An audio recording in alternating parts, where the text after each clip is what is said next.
Hey, what's up people, welcome back to another video. So in this video I'm going to be showing you how to stop search engines from indexing your site, basically your WordPress website. So as you can see, we are at the login screen of our WordPress website. I will quickly log in and access the dashboard for this website. And in the dashboard you just need to hover over to settings and go to reading, and in the reading you will have a setting here that says search engine visibility. So this will usually manage how your website will be indexed or it will be crawled by the search engine.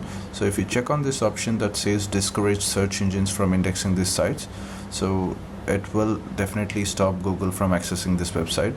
And it also says that it's up to search engine to honor this request, and most of the search engines like Google or Bing or Yandex will honor this, will recognize that you have put this tag to your WordPress website.